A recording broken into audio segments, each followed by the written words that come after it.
Dans le cadre de notre volonté de prendre contact et de discuter avec toutes les composantes qui interviennent dans le bon fonctionnement de notre institution, nous avons rencontré aujourd'hui les exploitants forestiers, une délégation conduite par le président Abdoulaye Sow. Ce dont il s'agit, c'est d'identifier les problèmes et d'y apporter les solutions.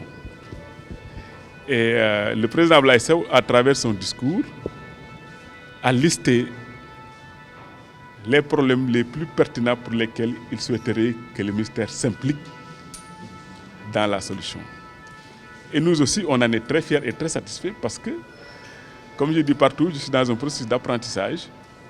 Et me dire les problèmes auxquels vous êtes confrontés contribue aussi à renforcer cet apprentissage. Nous avons pris conscience des problèmes.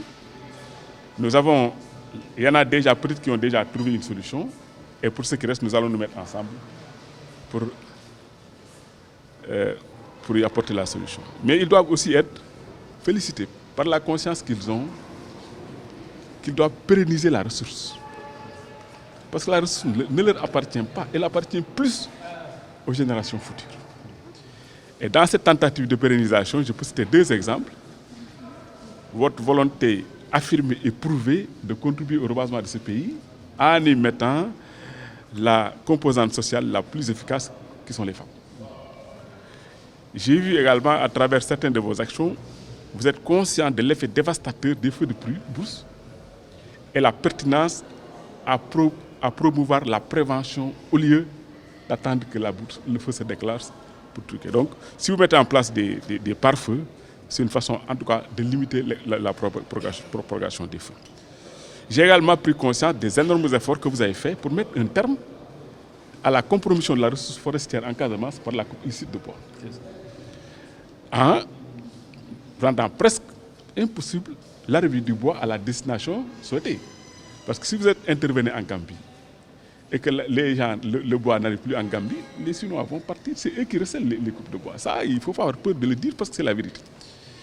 Mais en cela aussi, je peux vous rassurer parce que l'autorité suprême du pays a conscience de ce problème et a la plus grande volonté que tout le monde que ce problème trouve une solution. Et je peux vous dire même qu'il est allé jusqu'à envisager de nous doter de moyens aériens de surveillance des forêts. Donc c'est vous dire comment il est déterminé pour apporter cela. Le ministre nous a donné l'opportunité de nous recevoir, le conseil d'administration de l'UNICEF.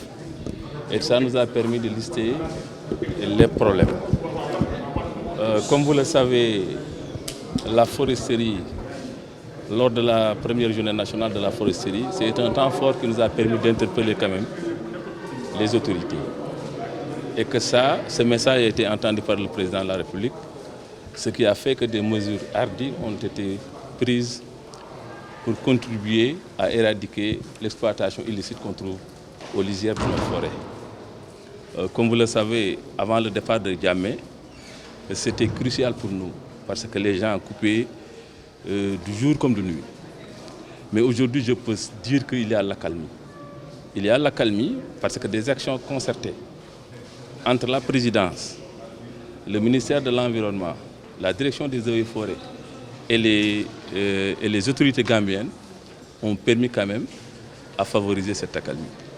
Bien que je ne peux pas dire que nos amis chinois ont quitté complètement le territoire gambien, mais je peux dire que cette opération est actuellement freinée. Mais nous, en tant qu'acteurs, on ne peut que féliciter des mesures prises par les autorités et essayer aussi de sensibiliser davantage nos populations.